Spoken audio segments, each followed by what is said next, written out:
Hi ಎಲ್ರಿಗೂ ನಮಸ್ಕಾರ. Roopa cooking ವ್ಲಾಗ್ಗೆ ಸ್ವಾಗತ. ಇವತ್ತು ಗೋಲ್ಗಪ್ಪಾಗೆ ಮಸಾಲೆ ಪೂರಿಗೆ ಮನೆಯಲ್ಲೇ ಹೇಗೆ ಪೂರಿ ರೆಡಿ ಮಾಡ್ಕೊಳ್ಳೋದು ಅಂತ ತೋರಿಸ್ಕೊಡ್ತಾ ಇದ್ದೀನಿ. ಬನ್ನಿ ಇದಕ್ಕೆ ಯಾವ್ಯಾವ ಇಂಗ್ರೀಡಿಯೆಂಟ್ಸ್ ಬೇಕು ನೋಡೋಣ. 2 ಕಪ್ ಆಗೋಷ್ಟು ಚಿರೋಟಿ ರವೆನ ತೊಗೊಂಡಿದ್ದೀನಿ, ಸಣ್ಣ ರವೆ ಅಂತಾರಲ್ಲ ಆ ರವೆ. 1/4 ಕಪ್ ಆಗೋಷ್ಟು ಮೈದಾ, ಸ್ವಲ್ಪ ಉಪ್ಪು, ಎಣ್ಣೆ. ಪಾತ್ರೆಗೆ 2 ಕಪ್ ಆಗೋಷ್ಟು ರವೆ ಹಾಕೋತಾ ಇದ್ದೀನಿ. ದಪ್ಪ ರವೆ ತೊಗೋಬೇಡಿ, ಚೆನ್ನಾಗಿರಲ್ಲ, ಸಣ್ಣ ರವೆನೇ ಹಾಕ್ಕೊಳ್ಳಿ.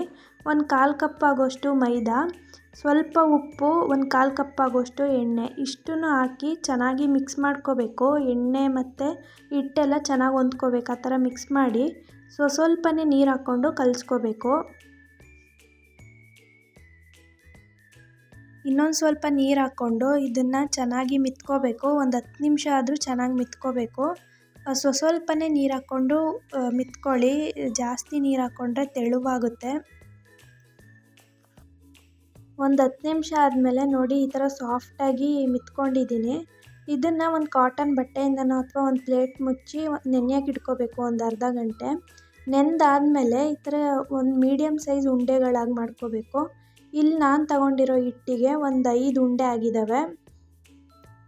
ಒಂದು ಉಂಡೆನ ತೊಗೊಂಡು ಈ ಥರ ಕೆಳಗಡೆ ಸ್ವಲ್ಪ ಹಿಟ್ಟು ಹಾಕಿ ಚಪಾತಿ ಥರ ಲಟ್ಟಿಸ್ಕೋಬೇಕು. ಚಪಾತಿ ಅಷ್ಟು ದಪ್ಪ ಅಲ್ಲ, ಇನ್ನೂ ಸ್ವಲ್ಪ ತೆಳುವಾಗಿಯೇ ಲಟ್ಟಿಸ್ಕೋಬೇಕು.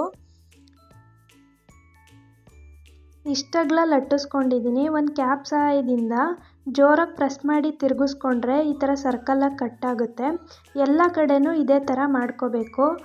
ನಿಮ್ಮ ಹತ್ರ ಮೋಲ್ಡ್ ಇದ್ದರೆ ಅದರಲ್ಲೂ ಕಟ್ ಮಾಡ್ಕೋಬೋದು, ಆದರೆ ನನ್ನ ಹತ್ರ ಮೋಲ್ಡ್ ಇಲ್ಲ, ಅದಕ್ಕೆ ಕ್ಯಾಪಲ್ಲಿ ಮಾಡ್ಕೋತಾ ಇದ್ದೀನಿ.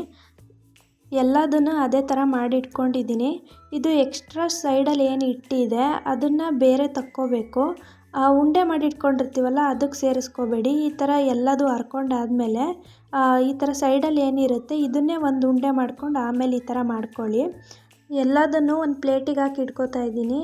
ಇದನ್ನು ಯಾವುದನ್ನು ಒಣಗಿಸ್ಬೇಡಿ. ಒಂದು ಪ್ಲೇಟು ಅಥವಾ ಕಾಟನ್ ಬಟ್ಟೆನೋ ಮುಚ್ಚಿಟ್ಕೊಳ್ಳಿ. ಒಣಗಿದ್ರೆ ಉಬ್ಬಿ ಬರಲ್ಲ ಮತ್ತು ಬೇಗ ಮೆತ್ತಗಾಗ್ತವೆ ಪೂರಿಗಳು. 2 ಕಪ್ ರವೆಲಿ ಒಂದು 60 ಪೂರಿಗಳಾಗಿದ್ದಾವೆ.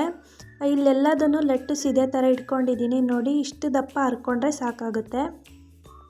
ಎಣ್ಣೆ ಚೆನ್ನಾಗಿ ಕಾಯ್ದಿರಬೇಕು, ಹೈ ಫ್ಲೇಮಲ್ಲೇ ಇಟ್ಕೋಬೇಕು. ಒಂದೊಂದೇ ಪೂರಿನ ಬಿಟ್ಕೊಂಡು ಈ ಥರ ಪ್ರೆಸ್ ಮಾಡಿದ್ರೆ ಪೂರಿ ಉಬ್ಬಿ ಬರ್ತವೆ. ಒಂದೇ ಸತಿ ಜಾಸ್ತಿ ಹಾಕ್ಕೋಬಾರ್ದು, ಒಂದೊಂದೇ ಈ ಥರ ಮಾಡಿಕೊಂಡು ಪ್ರೆಸ್ ಮಾಡಿದ್ರೆ ಎಲ್ಲದೂ ಉಬ್ಬಿ ಬರುತ್ತೆ. ಒಂದು 30 ಸೆಕೆಂಡ್ ಬಿಟ್ಟು ಪೂರಿನ ಮಗ್ಚಾಕೋಬೇಕು. ಬೇಗ ಕೆಂಪಗಾಗ್ತವೆ ಇವು. ಹೈ ಫ್ಲೇಮಲ್ಲಿ ಇರೋದ್ರಿಂದ ಬೇಗ ಕೆಂಪಗಾಗ್ತವೆ. ಮಗ್ಚಾಕೊಂಡು ತೆಗ್ದಿಟ್ಕೋಬೇಕು. ನೋಡಿ ಎಲ್ಲ ಪೂರಿಗಳು ಉಬ್ಬಿದ್ದಾವೆ, ತುಂಬ ಕ್ರಿಸ್ಪಿಯಾಗಿರ್ತವೆ. ಎಷ್ಟು ದಿನ ಇಟ್ಟರೂ ಮೆತ್ತಗಾಗಲ್ಲ. ಇನ್ನೊಂದು ಸತಿ ಹಾಕಿ ತೋರಿಸ್ತಾ ಇದ್ದೀನಿ ನೋಡಿ. ಇದೇ ಥರ ಎಲ್ಲ ಪೂರಿಗಳನ್ನೂ ಮಾಡ್ಕೊಳ್ಳಿ. ಜಾಸ್ತಿ ಹಾಕೋಬೇಡಿ ಒಂದೇ ಸತಿ. ಇಬ್ಬರೇನಾದರೂ ಇದ್ದರೆ ಈಸಿ ಆಗುತ್ತೆ ಬೇಗ ಮಾಡ್ಕೊಳ್ಳೋಕ್ಕೆ.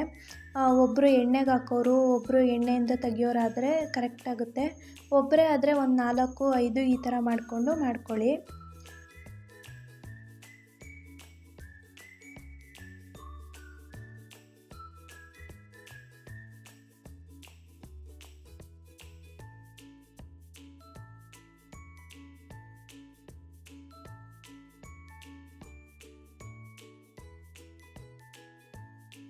ಎಲ್ಲ ಪೂರಿಗಳನ್ನೂ ಇದೇ ಥರ ಮಾಡ್ಕೊಂಡಿದ್ದೀನಿ.